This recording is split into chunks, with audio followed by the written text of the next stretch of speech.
packed news just past the top of the hour here, 1:01 p.m. And as I mentioned, lots that we want to get to, especially related to the government shutdown. One of the biggest, most urgent pieces of this, as we are in, I believe, a month today, 31 days of the government shutdown, is SNAP benefits expiring. We are running out of funds to complete those benefits. It's not just here, it's across the country that this is a problem, but North Carolina in particular is really a hot spot for seeing these impacts. If the government does not come to an agreement by tomorrow, November 1st is the first day we're really going to be seeing the impacts of this, and Senate is out of session today, so really no headway looking to be made anytime soon. So we have an expert here. This is Lindsay Haynes-Maslow, a PhD from UNC Chapel Hill. Thank you so much for joining us today. Thank you for having me. So tell me a little bit first about your experience and what you're seeing when it comes to the impacts of this potentially expiring tomorrow. Yeah, I mean, currently, just for those who need to kind of have a understanding of how many people this might be impacting starting tomorrow, we have almost 1.4 million people in North Carolina that receive SNAP benefits, also known as food stamps, and over around 600,000 of them are actually children. So in North Carolina, what we are seeing is, and I don't imagine much progress is going to happen between now and tomorrow, our SNAP benefits will run out. Our state does not have a budget. There are some states in the country that are able to fund their program. Delaware's governor actually just declared a state of emergency, so their state could actually pay weekly SNAP allotments. But again, they're actually using funds from a different project to actually fund their SNAP program. So unfortunately, right now, North Carolina Department of Health and Human Services, that's the organization or the agency that oversees SNAP. They are stating that if individuals still have funds on their EBT card, which is an electronic benefits transfer card, so SNAP recipients get a card and they can use that to purchase food. If they have any leftover funds, they can use it into November. But once those funds are gone, we will not have any SNAP funding until the government determines how they're going to reopen or refund this program. I do want to get back in a second to how the state budget interacts with this, because that's what I've been covering for a while, the fact that we are months into this and we don't have one yet, and now legislators are gone.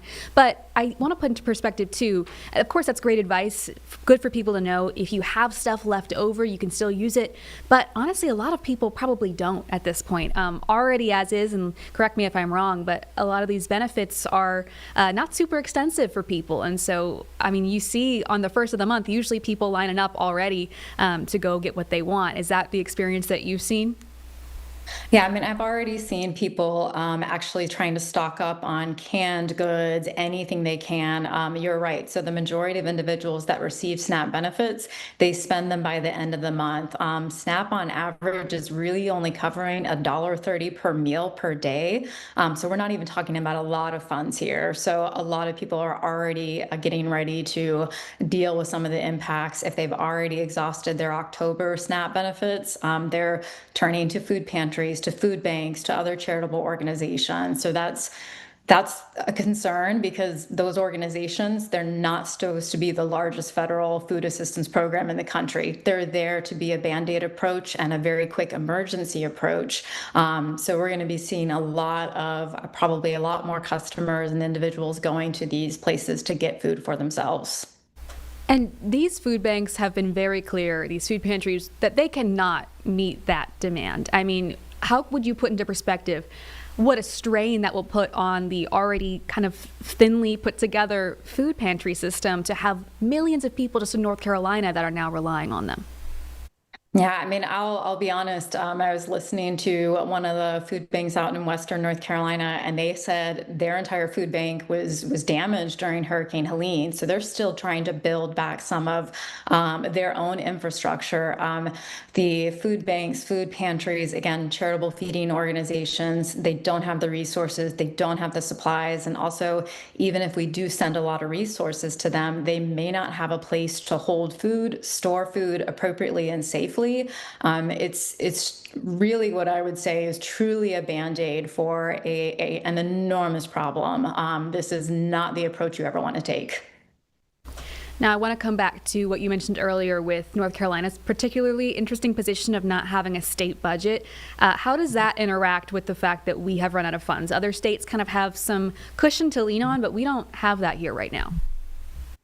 Yeah, I mean, sadly, because we don't have a budget, we don't know, we can't pull funds from any place currently. And if we don't have our Senate or our House in session right now, if they're not actually debating or discussing bills, there is no opportunity to move funds around. So we really have put ourselves in, I'll just say it's a perfect storm of timing. And unfortunately, this is just the reality that people are going to be struggling. And I hope that, I mean, I hope that individuals and our elected officials are paying attention to what's going on, that they're looking at different policy opportunities, even if it's a compromise of how do we make sure that we feed families in this state. Absolutely, especially because so many of these people are families. You mentioned a good chunk of the people that are going to be impacted by this are children, people with disabilities. Some of the criticisms I've seen, not necessarily from lawmakers at the federal level, but just from, we see comments when we do stories like this of people saying, oh, go, get a job, things like that. But the reality in North Carolina is that the majority of these people on food stamps are probably not people that you'd expect or are able to have a job. Yeah. Actually, the majority of people on SNAP or food stamps are actually employed.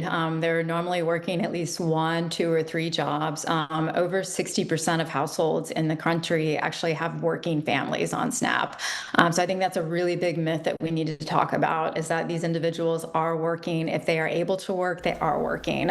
Also, individuals that are being impacted as well are veterans. We also are having, I think we need to remember right now, check in on your friends, check in on your colleagues. We have teachers in this state that are now literally going to run out of their own SNAP benefits while they're trying to teach our children in North Carolina. So it's a massive issue that I hope that well, there are current, I will say current challenges. There was a federal judge last night actually said that they were going to consider whether or not, so actually the federal government does have reserves, so contingency funds for SNAP, which are several $billions. And a judge intervened last night and said she would consider options for requiring possibly the administration or the USDA to use those reserves to pay for SNAP. It's not enough to cover everybody, 42 million people across the country in 1 month, but at least it'll get you a little bit farther. I'm glad you brought up veterans too. Interesting, perspective that we need to address. I think the last thing I saw was over 1 million veterans in the nation will be impacted by this. I know our Attorney General, Jeff Jackson, was one of the states who sued over those funds that are potentially available. So when do you think we'll see some sort of progress be made on or update on the status of those funds? Will that probably take a while? Yeah, when I was reading the judge's kind of ruling, even the judge was trying to manage expectations and said, even if I'm able to say that you have to use these contingency funds, it's going to take a couple days. It may even take a couple weeks because, again, we have administrative channels that we have to follow. It's federal funds. They have to go to state funds. It's fairly complicated. It's not as easy as me just Venmoing you some transfer. But I do hope that this does make movement, and I appreciate our Attorney General joining others across several dozen states to actually join on this lawsuit. And I know right now for people who are able, the big thing we're saying is donate to these food pantries if you can, call your lawmakers. And donations can be either monetary or I know a lot of these food pantries have Amazon wish lists, things like that. Is there anything else you want people to know about what's going on right now?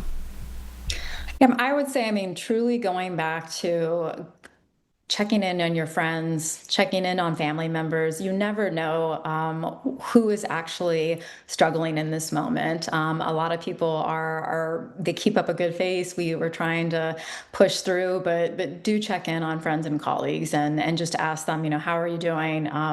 Food is very personal. We're a state that has a lot of pride, and people don't always want to admit they're struggling. So I just really, really encourage people to make sure you're looking after others and just if make sure you think about others before you think about a judgment. Yeah, absolutely. And thank you for taking the time to do this, because the time is here. We've been talking about this for weeks now, but we are officially here as of tomorrow morning. So thank you so much. We appreciate your time. Yeah, thank you so much. We're going to take a quick break, but we'll be back in 2 minutes with some more local news.